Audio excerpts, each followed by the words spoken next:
various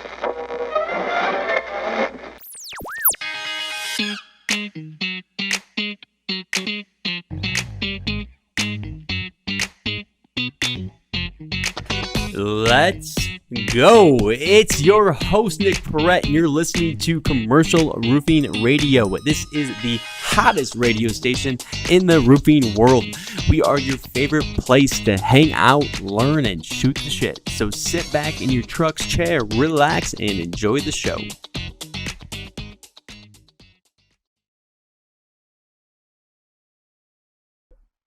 Wow, what an exciting day we have today. We have our first guest to kick off Commercial Roofing Radio. You know, to kick things off right, we actually have a former radio rock star in the house, Roger Bertolini. Roger started in the radio industry back in 1978. He's done everything from sales, marketing, and even being the on-air talent, so I'm sure you guys will notice that today. As an entrepreneur, Roger has 30-plus years of experience in consulting sales teams and developing marketing strategies for businesses. Currently, Roger is working on developing market share and strategies for Duro-Last Roofing in the Northeast as their business development manager. I've had an opportunity to connect and work with Roger. It's been nothing but a pleasure. This guy's truly one of my favorite people in the roofing space. So without further ado, we have our first guest, the man, the myth, the legend, Roger. How we doing, my friend? It sounds like we just opened up Kung Fu Panda, the legendary stuff of market. Really, thanks. I'm glad to be your inaugural guest. I think this will really determine your absolute failure in this particular endeavor. Well, but I really enjoyed our time recently when we were presenting together at the Duro-Last seminar, and I think that was a lot of fun. Hopefully, we can bring some of that here today. Mm-hmm. Yep. For those who what do you got going on? What do you want to know? Let's make it up. Well, first I want to know a little about you, man. So, when you're not working, when you're not talking about roofing, what are you doing? What are your hobbies? What do you like to do? Oh, gosh, we have a broad range of things that we do. Sherry and I are really involved in our church and with an inner healing ministry. So we do some prayer counseling with people quite a bit. When we're not doing that, we're shooting targets at the gun range. Sherry's actually going to be in a handgun competition this weekend, so that ought to be interesting. No kidding. She's from the Midwest, so used to having firearms in the house. Exactly. I was born in Wisconsin, so I had a gun safe growing up in the basement for sure. Yeah. And then we got grandkids that we love to spend some time with, and my 3 daughters and their husbands. So.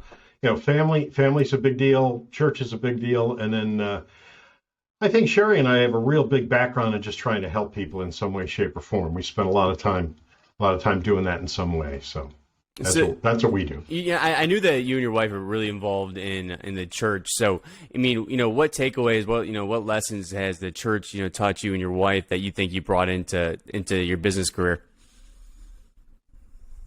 Actually, I just think. We're told one thing.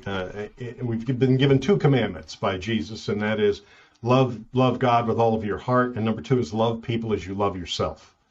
And so the 2 things we try to do is love people, but also teach them how to love themselves. And I think no matter whatever industry we're in, whatever business endeavor we're in, whatever church we're in, school we're in, I think that's the real key to success is remembering that we're dealing with humans on an everyday basis, and that we would really need to pay attention to them as we would want them to pay attention to us. Often what we find is people aren't loving themselves very well. There's a lot of shoulding going on. They should on themselves a lot. And so we try to help them get free of some of that stuff so they can see what the true gift package is that each one of them has. And then whether they're in business or in school or in their family, they can exercise those gifts and have that be a benefit either to their business or their family. So I would think that would be the big takeaway. I'm glad. I'm glad that you mentioned that, because I think, just as human beings, we seem to be our biggest critic, right? When we mess something up, you're like, oh, of course I would do that, or I should have done this. I should have done this. Like you said, that you should all over yourself. It's very easy to get down on yourself. So what advice do you have for people out there, especially as, entrepreneurs, right? So for like the roofing business owners out there, it's really hard to be hard on yourself, or really easy being hard on yourself. Yeah. We're not getting out of this alive. Have some fun. Yeah. Keep some perspective. And by that, we're perspective on how big a deal business should be in the landscape of your life. Yeah. It should be a component of what you're doing. It shouldn't be everything that you're doing, and you're so self-absorbed that it hinders you personally, and then by extension, the significant others that you have in your life. Yeah. So, everybody talks about a good work-home balance, and for some people, maybe work is a little heavier than home, and home's a little heavier than work. But I think there's a place that you can find where, as long as you're operating in your gifts, it doesn't become onerous. Mm-hmm. It doesn't become a heavy burden to have a business. Mm-hmm. You pay attention to the small stuff and the details, and often the bigger pictures will take care of themselves. Mm-hmm. So I think that's really important, that we get to honestly identify what our strengths are and our weaknesses are. I'm a big fan of a personal SWOT test, strengths, weaknesses, opportunities, and threats, even personally, not just in a business. What are my strong points? What are my weak points? What can I improve? What can't I improve? I don't think I could get any taller at this point. I can't. You're already tall and good looking. You're already tall and good looking. You don't need it. That's true. That's very true. We'll be signing autographed copies of this. So yeah, it's just keeping a balance and keeping a perspective, and illegitimize, non-carborundum. 100%. Live in your gifts, right? Live in your gifts, and business is a burden if you make it a burden, right? If you put that additional pressure and stress on yourselves, right? But if you make the business about creating opportunity for other people and kind of use that as a platform to give back, and like Roger said, live in your gifts, you're gonna be feeling good, right? Yeah. You're gonna be enjoying that business rather than becoming a prisoner of that business. Yeah. So, mowing your lawn or playing with your grandkids can become a burden if you let it. It's all in your perspective, how you treat things and how you pay attention to things. It really is. It really is. I agree with that. So you were an entrepreneur, right? So you tell us a little bit about your entrepreneurial career. What you do to help other businesses and how that got started, everything like that. Sure. I think the important thing to know is usually an entrepreneur is somebody that screwed up at something else first. Amen. So everybody says to me, how did you get into radio when you first got into radio? And I said, well, I messed up at going to school for electrical engineering. So that's how I got into radio. Long story there, but it could be humorous. Yeah. But I think starting a business for yourself is when you realize that working for someone else might not be the best expression of the gifts that you have. And so you really have to take that fearless and searching, moral inventory of yourself and say, okay, great, can I pull this off?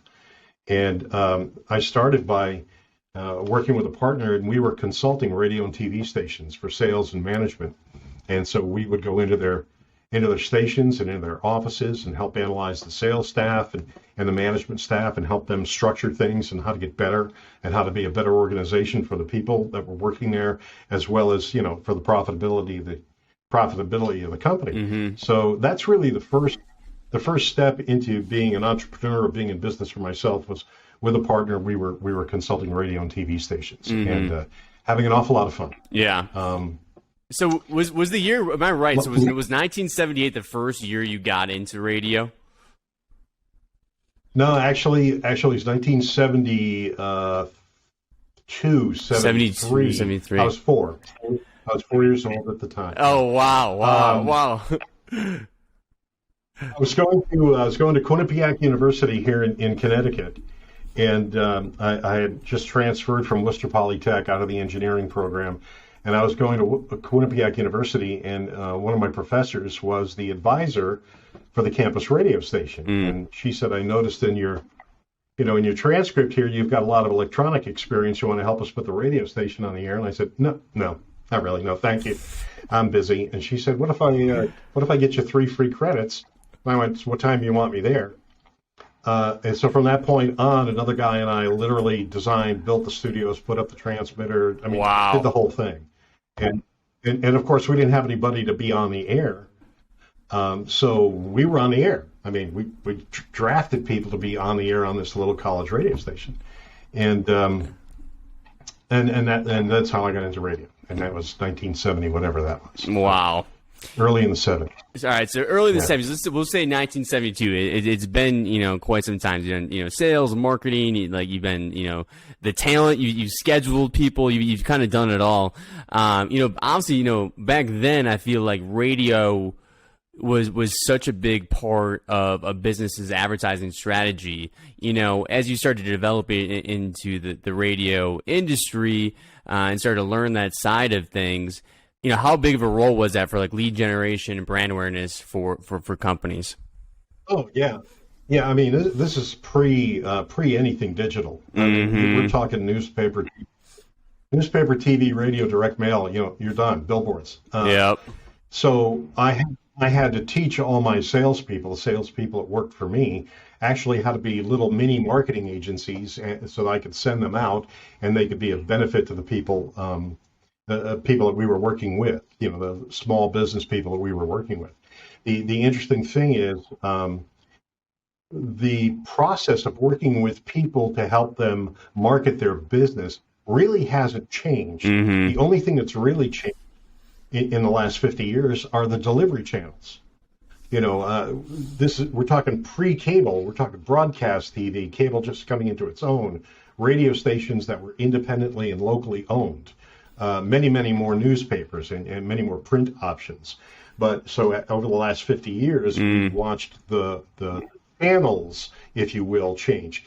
Cable, the internet, what you guys do, text marketing and email marketing. So there are many, many different channels now where we have to be adept at using each one that's advantageous to our business. There are still some businesses that need to be the local shopper. The one that gets dropped in the mailbox every Thursday or something like that. But then in a broader scope, they need to understand their digital footprint, how to use the web, how to use email, how to use texting, how to use all the current channels, if you will. But the process is still the same in selling it. If we're selling those things, we're still doing the consultative sales approach to everything. It really hasn't changed much. And whether we're selling roofing or we're selling radio or we're selling marketing, it's really identifying the customer's needs, goals, and expectations from their point of view, not our point of view, and determining which, if any, of our products or services can help them solve or attain those needs and goals and expectations. So that process really changed over time. It's just the delivery methods have changed dramatically. One thing I really want to point out is, and you and I talked about this, a long time ago. What we don't do as salespeople often is we don't identify the expectations of the customer. Yeah. I would think that whether we're selling roofing or we're selling radio or we're selling anything else, we're reluctant to determine or discuss expectations. And I was dealing with a shrink in Portland, Maine, many years ago. He and I were building a stress management program for radio salespeople, which is kind of funny. And I took his semester-long stress management program, and I distilled it down into a day-and-a-half program for radio salespeople. And as he and I were talking one night, he says, "You know what the number one killer of relationships is?" And I said, "Small caliber weapons." And he said, "No." He said, "It's unspoken expectations." And the unspoken expectations, I thought you were going to do this thing, but you didn't do the thing. Of course, we never talked about it, and whether you're a parent and a child or in a marriage relationship or business relationship or, subordinate and manager or whatever it might be, if you don't discuss those expectations, then that relationship has a really good chance of failing. So even when I'm sending out, we have independent reps that work for Duro-Last. We have company reps that work for Duro-Last. When I'm sending my guys out, one of the things I make sure that they discuss are the expectations of the building owner. What does that building owner expect to have happen? The obvious things are, I don't want my roof to leak. Well, okay, that's good. We can do that. Yeah, I think we could do that. Is there anything else I need to know about? One woman actually said to me at one point, she said, yes, could you please make sure that your workers don't pee off the roof? So I think we can accomplish that.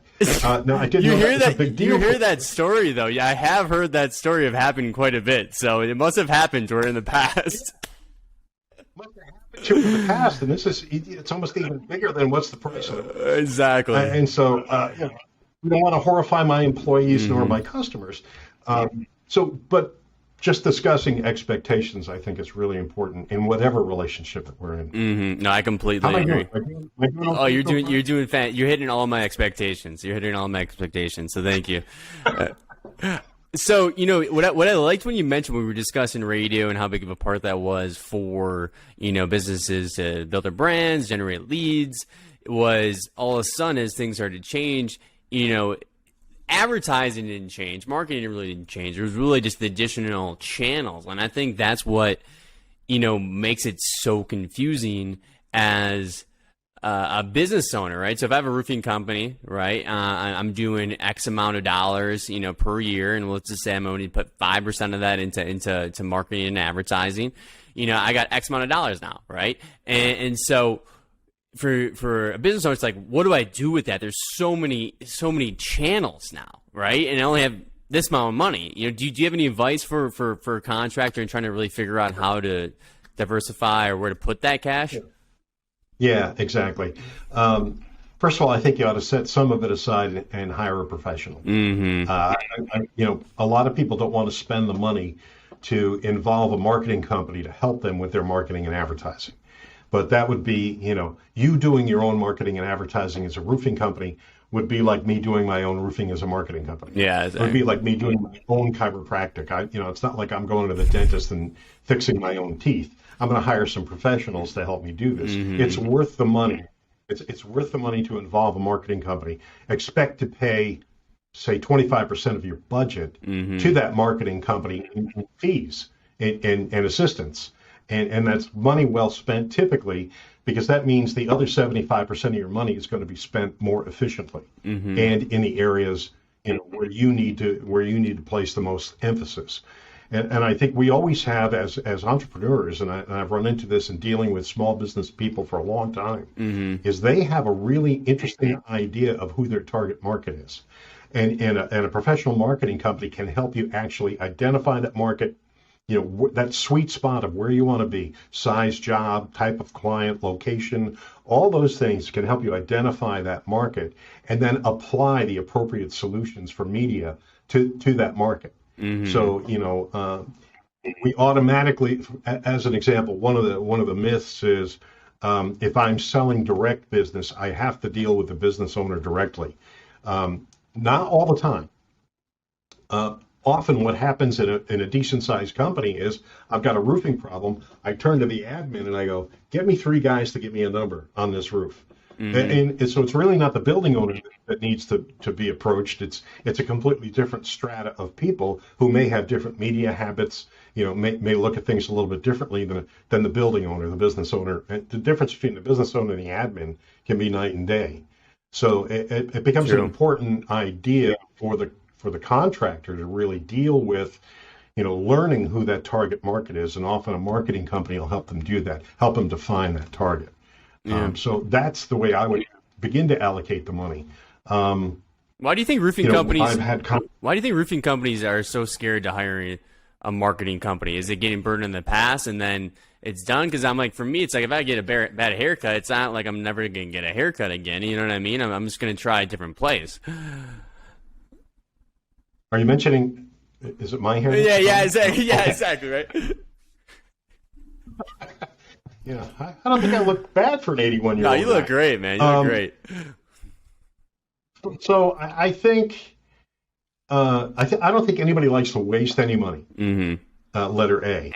Unfortunately, as for advertising and marketing, the old adage is 50% of your money is wasted. You just don't know which 50%. True. But nobody wants to waste any money. Nobody wants to spend any more than they have to succeed. And I think once you look at it and you get pretty pragmatic about it, and you start looking at, who are the companies that are doing well? Well, they've either been established since the beginning of time and everybody knows them, and word of mouth just works, for them. They don't really need any help. Or if I'm just getting up and running, I may have to even spend more money than that 5% when I'm first getting up and running to establish a brand and to establish a reputation and to establish some media recognition and some market recognition. And I think people are afraid to do that because they don't want to spend the money, and that's unfortunate because they're either going to have to spend the money or they're going to have to take on the responsibilities of the activities which will generate business for them. So it's either going to be the money they're spending in marketing, or they're going to have to spend the time and go out and knock on doors, cold calling, selling, networking, all those sales functions that they're going to have to put into place. So they're going to spend the money one way or the other if they want to gain business. And we're really talking about direct selling to business owners. We're talking about negotiated business. We're not talking about municipal work, bid work, and that kind of stuff. Because bid work, typically, if you've got some good estimators that know what they're doing, and you've got a good company that knows how to put things together, and you're bidding work, more likely than not, you're going to win good work doing that. And if that's the profile you want to take for your business, that's just fine. If you're selling, if you're actually out getting negotiated work, that's a different organization. That's a different group. You actually need salespeople to go along with your marketing effort, advertising effort. So there's got to be, you got to determine who you are. Am I a bid shop? Am I a direct shop? Am I a combination of both? Who do I have in my organization that are handling either portion of that? How well do they work together? What are their goals? Am I establishing goals for both of them? Just the typical sales organization stuff. And I think what happens is, I'm a roofer. I'm not a sales guy. Right. I'm a roofer. I'm not really a businessman. Or then it's okay for you to hire somebody into your company whose sole responsibility is to sell, and to be the one who manages and brings in the sales. It's really okay to do that, spend that money, and you just dial that salary or that commission or whatever that might be. That becomes part of your cost of sales that you dial into the price of your projects. So I think control. People like to have some control over what's going on, and they don't want to give the money to somebody they don't necessarily trust right away. I get that as well. I understand that, but I think there's got to be a good balance between money I'm spending on marketing and activities we're engaging in to bring in business. On a human, physical level. So I agree, and the key is to be on offense either way. So I can get why roofing contractors do not want to try to outsource some of their marketing or try to get that help. But like Roger said, if you're gonna hire somebody, it's gotta be somebody you can trust, right? And if you're talking to us, right, let's say you're talking to me and Roger just in some kind of business meeting, you're telling us that you want to reach certain goals, right? There needs to be action items to get to those goals, right? So if you're not being on offense and investing either time or money into the sales and marketing efforts, at a strategic level, those goals aren't going to magically happen. So be on offense, right? If you really want to be on offense, right, and be open, some of the most successful contractors I see, they're always like, they see something new and they're going to at least try it. They're going to, if it's a new software, if it's a new program, whatever it is, they're going to at least try it. And they're going to be one of the first ones to try it. If it doesn't work, they move on, but that's why they stay ahead of everybody else. I think the interesting thing, I heard a statistic way back in the dark ages when I first started getting into sales and managing sales teams, is that the rate of change doubles every 17 years.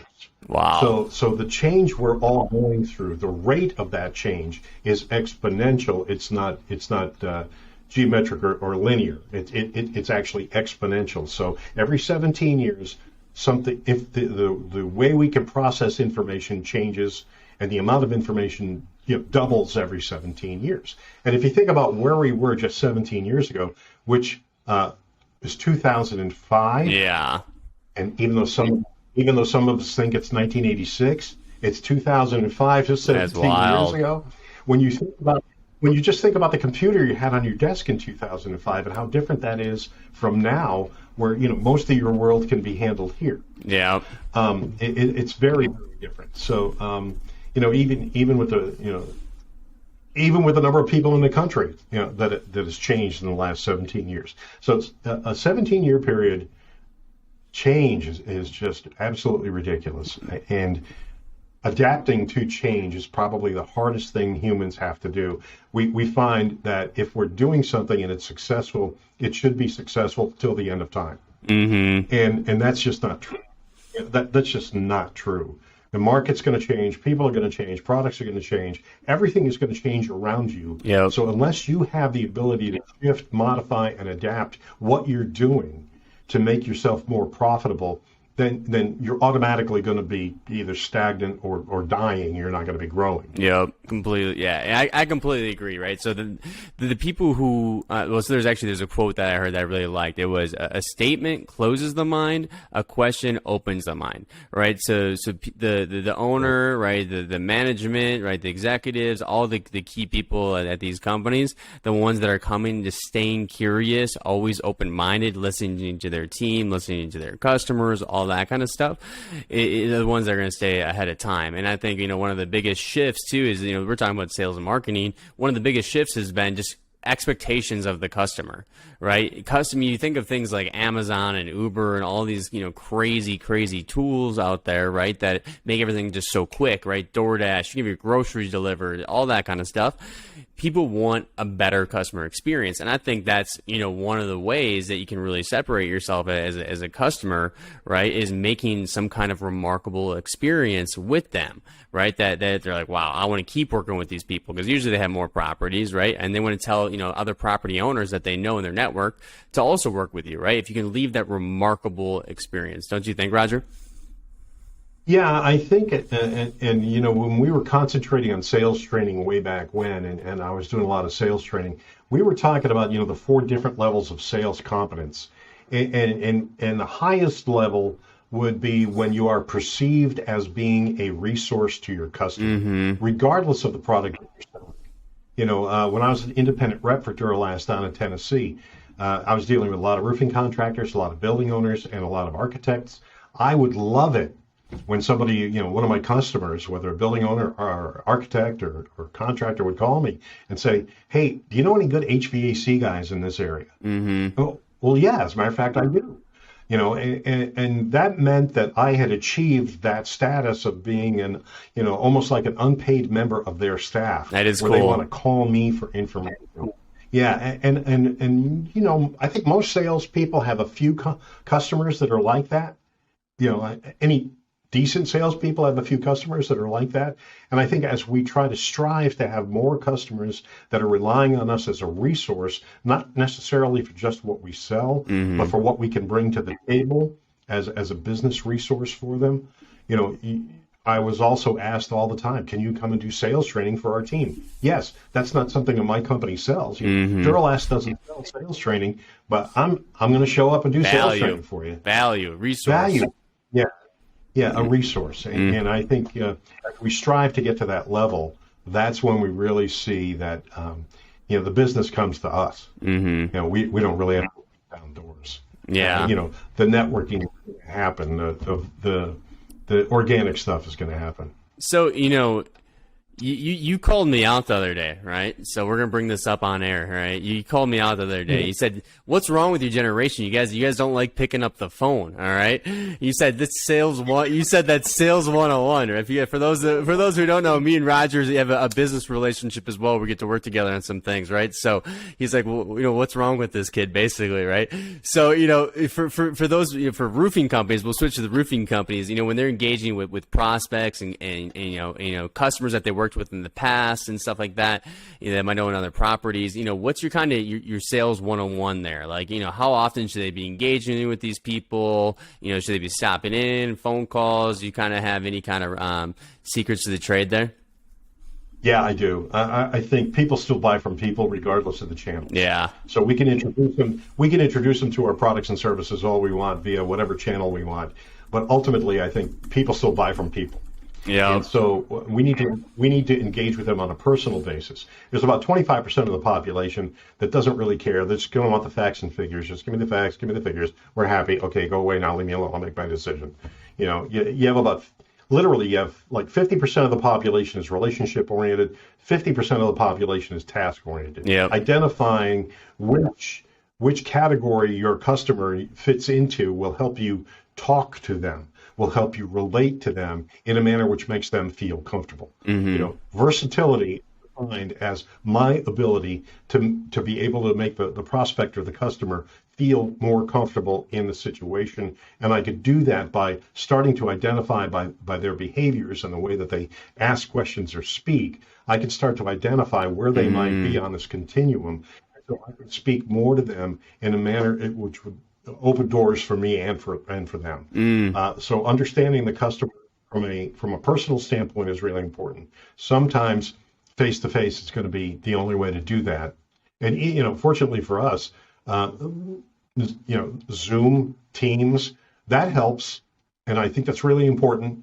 But I also think showing up in their office is really important, and showing them that you're a resource for them, bringing them something of importance to them every time you go and visit is key. I was just talking to one of my sales guys this week, and I said, he's starting a new territory, and he said, well, how do I know if I'm bothering somebody if I'm in there too often, or if, all right, here's the rule of thumb. Rule of thumb is I expect you to get thrown out of a business twice a year.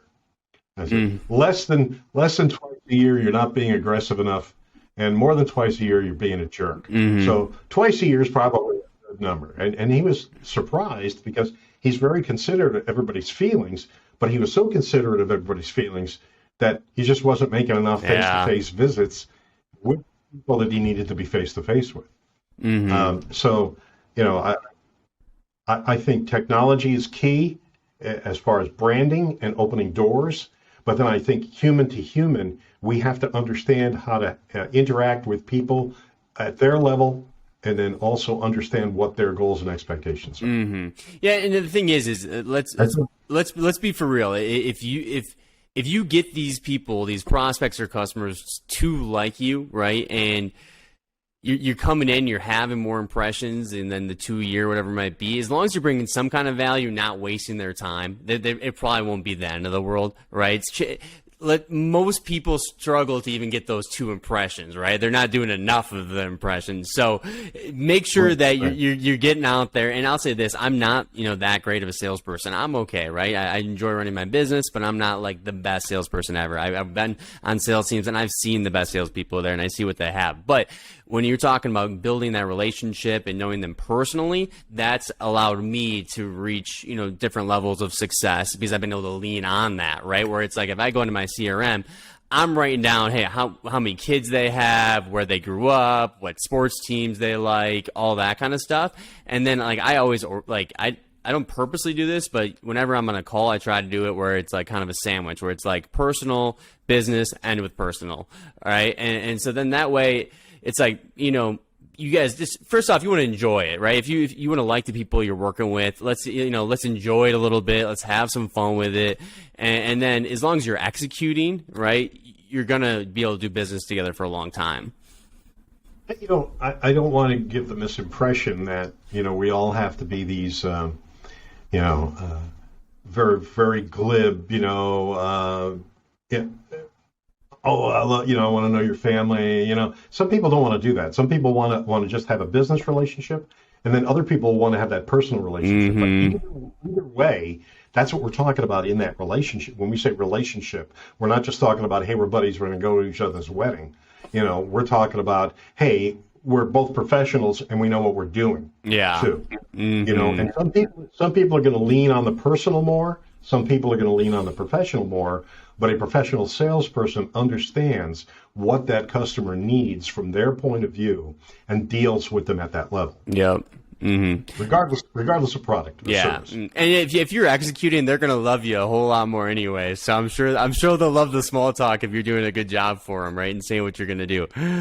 Yeah, somebody, I had a small car dealership I was dealing with many years ago, and he said, "Well, how am I going to know if your advertising program works?" And I go, "If your cash register rings." Yeah. I mean, that's really it. Yeah. I mean, the ultimate answer is the cash register ringing? Now, if I'm going to ask that question, then I'm going to have to ask the questions of that individual and saying, how talented is your sales staff? What's their closing ratio? Do they need more resources in order to close the business? Do you want me to go out and close the business because they're terrible? So I'm going to become more of a business advisor than just a, hey, I'm selling you something. Yeah. Hey, you want to buy some advertising or what? So I'm going to need to know how they're going to go to market so that I can help them with their expectations of what they're going to get out of the money. Because I can say to them, hey, a car dealer, hey, guy says to me, closing ratio is 17%. I go, hey, that's crummy. Closing ratio for a car dealer has got to be at least 25% to make any money. Yeah. So does your team need sales help? So even though I wasn't selling sales help, I'm willing to get my hands dirty and into the business, regardless of what we're selling, in order to make sure they're successful in some way, shape, or form. And whatever tracking too you can implement is great, because you mentioned statistics there. Obviously as a business owner, if you have statistics, if you have data, it's going to make all your decisions a lot easier to make, right? Because now you're not kind of just guessing based off of a feeling that you have in your gut of what's working and what's not, or what needs to be changed. We work with a lot of different customers, and they have all different kinds of businesses. Some do just commercial, some do commercial and residential. Some are more storm insurance based, some are more retail. You get like all these different, and they all have different kind of systems and processes too. One that I did like, and I'm not telling everybody to do this, but like, one that one of the board setups on the sales process was literally, it was the lead had to go from lead is in to first contact, second contact, third contact, fourth contact, fifth contact, sixth. You know what I mean? And they had it all spaced out, and it was all time bound. It was like the first contact is this day, the second contact is this day, right? And the reason why I think that's so important is because it's like, hey, this is a system we know works. If we follow up this many times through these different channels, we're going to maximize the opportunity to get a meeting with that lead, right? So you're maximizing the money and the time that you spend. So rather than saying, hey, these leads suck or these opportunities sucks, you're doing a complete nurturing system of that lead. And if it doesn't work, then at that point, you're like, okay, well, there's an issue here. Yeah, I agree. I think excuse me, I think some sort of CRM helps. We're using Salesforce right now, but we also know some companies that use Dynamics, and that can get you pretty granular on what you're selling and how you're selling it, and I think that's good. I think really importantly, the big thing is you have to work on your business as much as you're working in your business. The way you go to market, the way you do things, the way you sell. If you just want to be the guy that puts the roof down, I love you. And give me a call and we'll find a place for you to work. Because right now, I could use a bunch of people that can put a roof down. Yep. If you don't want to be on the business side, if you don't want to be that manager, that owner, that salesperson, that's okay too. I'm sure you could find some people to work with and partner with where you can both, have an advantageous relationship and do some business together. So, it's not like if I get into business, I have to do everything myself. It's what do I want to do? What am I good at? And how can I, magnify that and either hire for or partner with to make up the deficiencies. And whether that's hiring a marketing company or becoming a subcontractor or just just becoming a sales organization with subcontractors, whatever the relationship is, identify what your strengths and weaknesses are, what you want to improve, what you don't want to improve, and then put people around you that can make up the slack. Yeah, fill the voids, right? Fill the voids. Make sure that you're getting talented people, organizations, resources around you.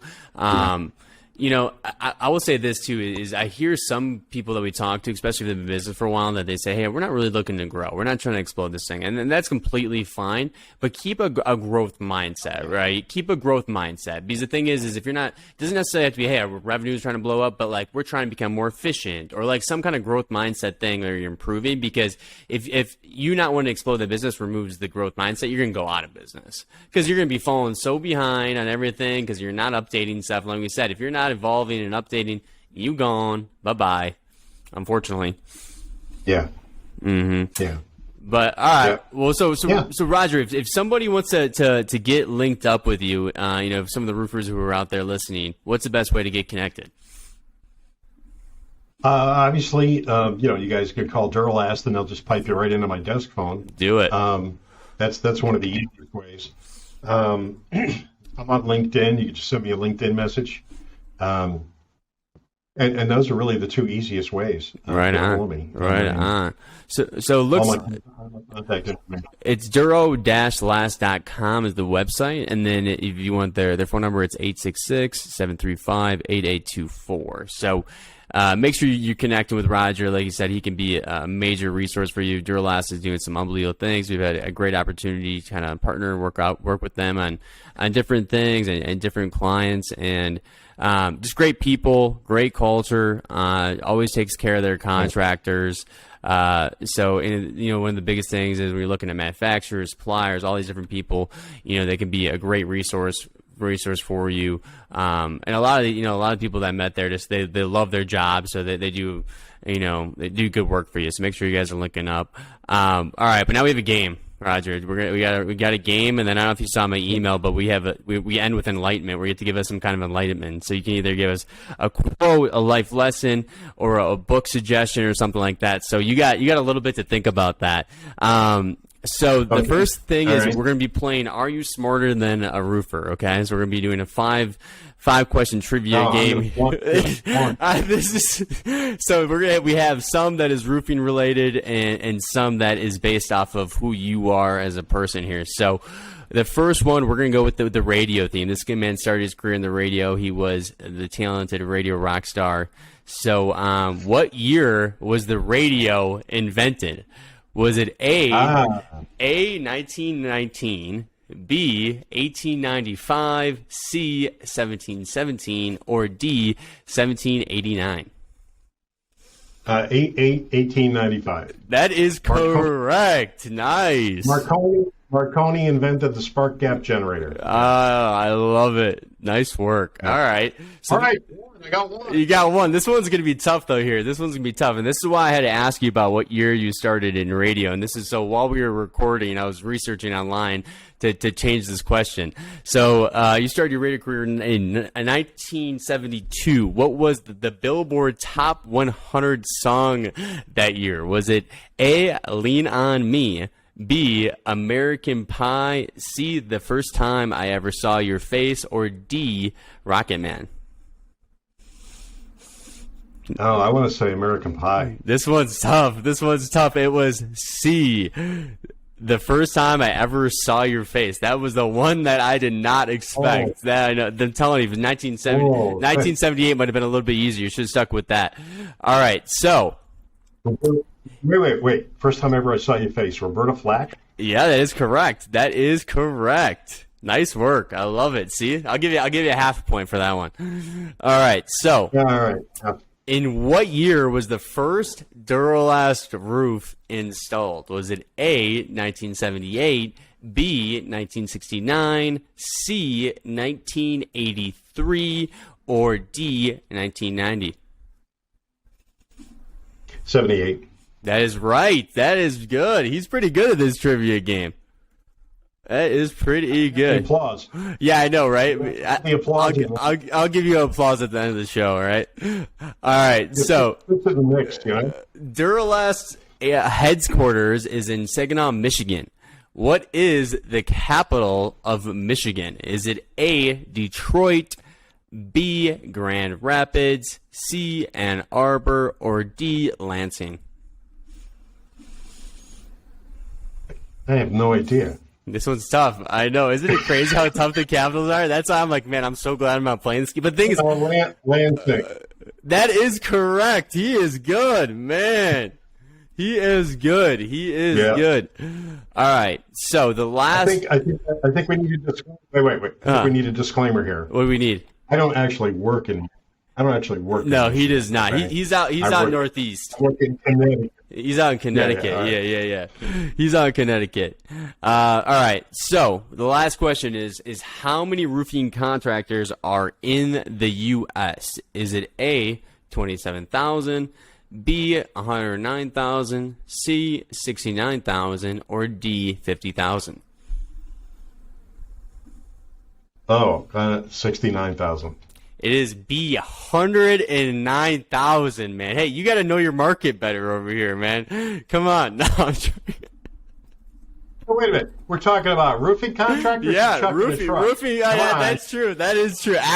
That's true. That is a fair point. So you're only worried about your actual clientele, your market opportunity. Right.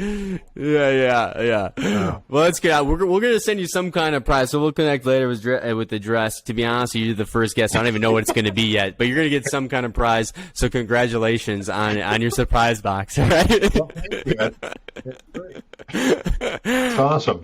All right. Well, now we have the end with enlightenment. All right. So this is just a quick segment. You can share a book, quote, life lesson, something that could have a positive impact on listeners before we close out. So, Roger, what do you have for us today? Well, I think I jokingly said it early on, and it's really important. We're not getting out of this alive. Mm-hmm. We might as well have some fun. And if you look at anything that you read or anything that you see that'll help you improve, it always talks about adjusting yourself, not adjusting the world around you. It's the change. The change happens in here, and whether you're spiritual in some way or very cerebral in another way, the change that happens here that lets you know that that this isn't the only life we have. And we're gonna have a much longer life after this. Will probably guide you in how you live this one. And taking the pressure off yourself and off the people around you usually has really productive results.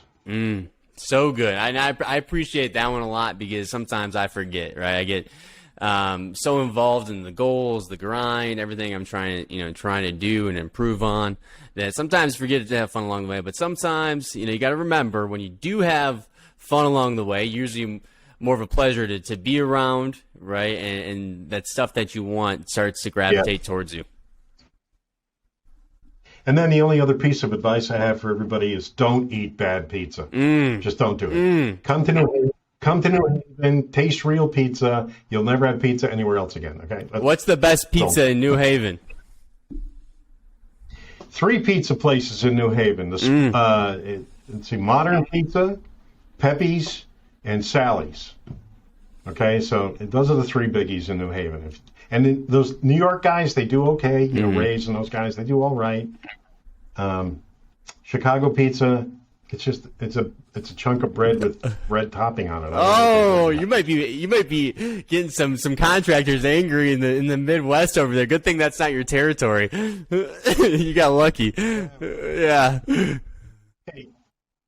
Listen, thank you very much for having me come on this and play with you a little bit. I always enjoy it when you and I get to present and talk together. I really appreciate it. Absolutely, and it's been a pleasure. Thank you so much for being my first guest at Commercial Roofing Radio. All right, man. Thanks.